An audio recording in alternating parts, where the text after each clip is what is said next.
Jason. I'm inviting Jason to be a speaker. So Jason Douglas is our guest today. Let's get him on here. And I see Chris Castro's joined us as well. Thank you, Chris. Hi, everyone. Welcome to the Follower of One live stream. Meet Follower of One. And so Jason's trying to log in.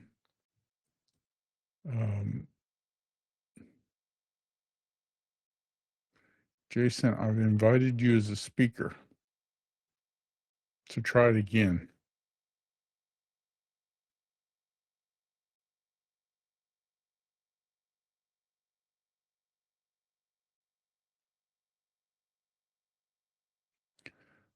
So we'll get going here in just a minute. Here he comes. Hey, Mr. Douglas, how are you?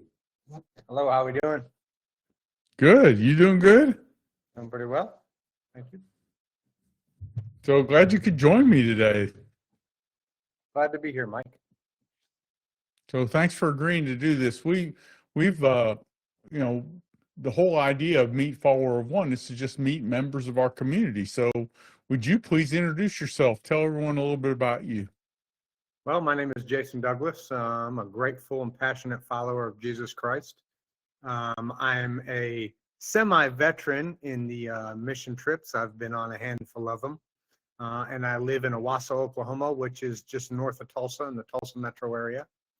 And man, I get a lot out of these mission trips. I haven't missed one in a while. I don't plan on missing any very soon, but I'm just glad to be here and share my experience. And you're in operations management with a retail services company, correct?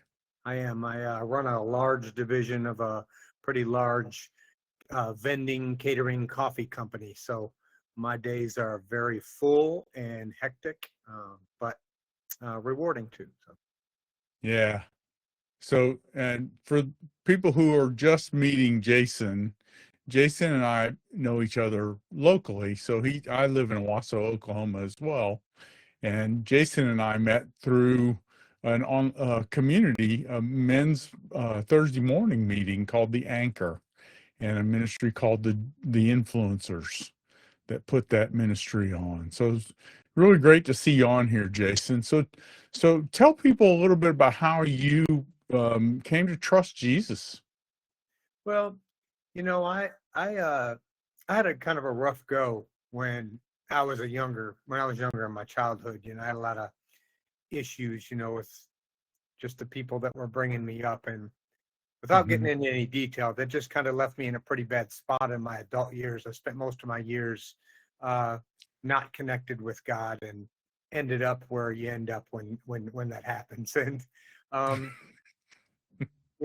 kind of the bonehead guy that waits till the last possible minute, and I think I tried everything else to fix my issues. But when I finally turned my life over to Jesus, realized that was the only option I had left, and really the only answer to begin with. It just really radically changed my life and my outlook and everything in my life. So I'm so super grateful for him, and not just what he did for us 2,000 years ago, but the way he pulled me out of the mud when I didn't deserve it, quite frankly. And just put me in a place that I am now, where I'm growing with him every day and experiencing the fullness that he has for me. So it's been a pretty amazing story, and I'm very happy and grateful. Yeah, that's a great way of saying experiencing the fullness that he has for us. It is like he kind of adds a new dimension to everything. It's like everything goes from being black and white to color, and goes from being 2D to 3D. Yeah, different world, man. It is. So go ahead and tell us a little bit about your experience with the mission trip. How'd you get connected with us? How did you what'd you think about it when you first started doing it? That kind of thing. Right. Well, when I first started talking to you, Mike, and you invited me to my first trip, at that point in my walk with Christ, I was really, really, really hungry. I had experienced, this restoration that he'd given me, and it made me so hungry for what else he had, because I was so blown away by what he had done. And so I was reaching out I was looking for different ministries, praying to him that he put something in my path, or multiple things in my past that would help Hmm. me to understand him better and know him better and grow with him. And I ran into you, among other people and other things. I ran into you, and you invited me, and of course, I jumped all over it. And when I first started going through the lessons and trying to incorporate these new procedures really into my life, I wouldn't call it difficult, but it was just an adjustment because you're so used to doing Hmm. all these things the normal way. And then you start trying to incorporate this new stuff. And, I guess it could be a little bit of a challenge. Um, but as time went by, you have experiences and you do it over and over again. And over time, over the different mission trips that I've been in, it's just become like the normal thing for me now. What was the normal Yeah. for me back then is different. Now it's just normal for me to look for people to disciple with during the day at work, or look for Hmm. ways that I can speak the name of Jesus to people in my work day, or just whatever the Yeah. case may be. And I think that when you focus on something, like I've tried to focus on these daily lessons and these tools to do this type of stuff, um, things move like in anything else in life. If you Yeah. focus on something, things move. In this case, it Yeah. also opens up God to move and to put people in your path. If Mhm. you're ready and your ears are open and your heart's open, God will put more things in your path to do His kingdom, to do His will, and to Yeah. and spread His kingdom. So it's gone from being just a new thing to my everyday thing. Well, I think that's a cool way of putting it. To me, what I enjoy the most about it is we're changed when we start doing this, and we can see that transition. You think about what you were like before you you got connected with some of the ideas we have. I joke with everyone that I'm everyone's new laziest friend because I'm always trying to come up with the easiest thing I can do. And but I think once we realize how easy it is to just put ourselves in a position where we can be intentional in following and living with Jesus daily, we get new joy in what we're doing. Don't you see that? I do. I definitely do. You know, uh, just being on call for Him gives me joy. Just that by Hmm. itself. But when you're able to when you're able to plant a seed in somebody else, or even make a change in somebody else's life, Yeah. that's truly a wonderful feeling. Yeah, I think I'm blessed by all of this. It's interesting how it's easy to get kind of in the details of what you're doing every day, but it's cool to talk to people who are involved with Follower of One and people who are living out their faith because it re-energizes me. It helps me not get overwhelmed by all the things that are happening or the things that aren't happening or the things that are broke, all those kinds of things. So it's really very cool. Now, you've been on 5 or 6 of these mission trips. What's something that you remember as being something that took place in your kind of memory of what goes on the mission trips? Well, I think the two things that really stand out for me is on a few different occasions, um, I'll have somebody who I would never expect to get in a conversation with Jesus about organically just appear before me. Mm-hmm. And it's so clear that it's God working to me that that I mean, I just don't know how to describe it. When something Yeah. happens and you have no power over it, but you know exactly where it comes from. Um, it's just a great feeling, and that's happened, a number of times over the different mission trips that I've had. Yeah. And I always appreciate that. I always appreciate being in a position where God deems me capable of, you know, letting Him work through me towards other people. But it's encouraging knowing that this ministry and the processes that it has works, and that it does affect people and change Yeah. people's lives. I think the other thing that really stands out for me is, this last mission trip has been kind of a different experience for me. And I've found that sometimes the people that God is trying to work to through us are members of this community. Yeah. Going through some personal struggles recently, I've just felt other members of the following Father of One community gravitate toward me, like I was the Yeah. one that they were trying to reach out to. And man, I just, it's like a family here. Yeah. It's not always the people you think, God's someone you're working with or somebody you run into that you haven't seen in a long time or whatever the case may be. Sometimes Yeah. it's members of our own community that he's trying to teach or ministers, disciple to. And he wants us to do that just as we do it to someone, in our workplace.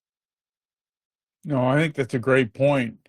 We get out of our comfort zones and basically become open to having relationships that have a screen in the middle. And then all of a sudden we start meeting people from all over the globe. Addison Williams just joined our live stream. So hey Addison. He's one of those guys that I met because I got introduced to him after starting Follower of One. I think it's, people I wouldn't have met. There are these coincidences that happen, especially during a mission trip, but even not during a mission trip, and you just know that God is involved. And we see those things and we see him blessing us through them, the people that we meet, the things that we interact about, just the way that God's using us. I think the technology and the fact that we're stepping out trying to do something with our faith, God's using that and he's rewarding us and giving us and blessing us because of what's the opportunities that he gives us. Right. Well, I'm going to be honest. I feel like he's already rewarded me 100 times over. When these things, go on, these mission trips and the fruit from Mhm. that happens, I don't even want any of the reward. I don't, this is all the glory Yeah. goes to him. Yeah. He's already given me everything that I could ever want. If I never get anything else from him ever again in my life, I've already been overfilled with who he is. So I'm happy. Yeah. Well, that's very cool. And I'm grateful for you. I'm grateful for your excitement and your involvement in the ministry. It's exciting to see God using us and giving us an opportunity. I feel blessed because, people are doing it. So it just blesses me all the time too. So thank you for being a part of this. You're welcome, Mike. And it's really awesome to watch this community grow and grow and grow, which it's done. So that's a testament to, what we're doing here and the hard work you guys have put in on it. I'm very grateful. Yeah. In fact, so Addison's talking about this. He made a comment talking about the importance of divine connections. We can always change seats, the places where we work, but the divine connections in each of those seats are where the fruit lies, still unpacking these thoughts. But it aligns so much with what is being said here today. Exactly. I mean, I had a conversation yesterday with a friend that I've just met, just gotten to know him in the last year or so. And it's interesting how God brings us together and starts showing us more things that he's doing. And it's exciting to Yeah. be a part of this. And then it becomes natural that we're energized enough to talk about it. And it's genuine. It's not forced. We don't have to force it. We're not trying to figure out how to, get somebody to let us tell them some gospel presentation or something. We just live with a genuine joy that becomes noticeable. And there's energy that comes from that. And so I'm grateful. Me too. Me too. Grateful for you being a part of this, brother. So um so what's something that people could be doing? Well, give us a suggestion of what's something people who are listening to this could do to just be more intentional about living their faith today. What's one idea? Well, I think there's lots of things people can do to be intentional about stuff. For me, I think the main thing that's really just been on my my plate lately is just letting God decide all that. Just surrendering each day to Him. You know, Hmm. each problem, each emotion, everything, every single thing in our life. If you just lay it at His feet and let Him facilitate what He wants to, I think that's the best way to be intentional about living out our faith. Because honestly, that's what He wants us to do. He wants to Yeah. work. He doesn't want us to work. He doesn't want us to do good deeds. I mean, He does, but His main intention is to work Himself. And if we just become absolute vessels for Him, and Yeah. there's no self involved in that whatsoever, He can work more than in any other fashion. So I think for me, the best way to be intentional is just to be unintentional and just surrender it and just give it to Him completely. Very cool. And I love that you use the word surrender. That's actually the word that I'm trying to concentrate on this year. So, um, Big for me. you mentioned it a couple of times. I'm excited. I think that's a great reminder that we don't have to generate any pressure or anything like that. Just need to relax and watch what Jesus is doing and join Him in it. The degree to which we get to participate, that equates directly to how much joy we get out of what's going on. And so then we're excited to keep looking. Yeah. And of course, that doesn't mean don't put yourself in the position and, you know, don't be trying to listen to what God wants you to say, or don't listen to the prompts of the Holy Spirit. If you run across someone and you get this idea, you need to speak to Him. It doesn't mean any of that. But if you just let God flow, man, the magic happens. Yeah, I think that's a great way of saying it. We want to let God flow. We want to get in a position where we can let God flow and just be watching what He does. Sure. Well, brother, I appreciate you joining us for Meet Follower of One today. I'm glad everybody gets a chance to meet Jason Douglas. We will post this on in the community, and we'll also post a recording to this on our YouTube channel so that other people can meet you. And I'm just blown away. I really am grateful for you. I'm grateful for everybody in the community and how God is using each of us. It all matters. And to me, that's what's most exciting about it is that He's at work. Excellent. Well, thank you for having me, Mike. It's my pleasure and privilege to be here. And I cannot wait for the next mission trip. See what God has in store that time. Yeah. Thanks a lot, brother. I appreciate you. And for everyone watching on the chat, thank you for joining. I'm just excited to see what God's doing in the community. Um, Stay tuned. Stay in touch with Chris. We have different activities happening every day almost in the community now. Chris has laid out a whole calendar of activities. We have another mission trip coming up in a few weeks. Mission Trip 38 is visible in the community. You can go ahead and sign up for that now, or 39, I think it is.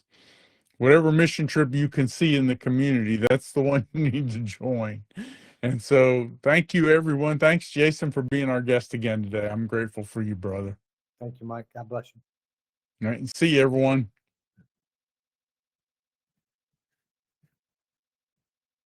Oh, and Chris is reminding me that we need some Meet Follower of One guests. So if you haven't been introduced through Meet Follower of One, let Chris know and she'll get you on the schedule. Chris Castro. Thanks, everyone. Thanks again, Jason. See you later.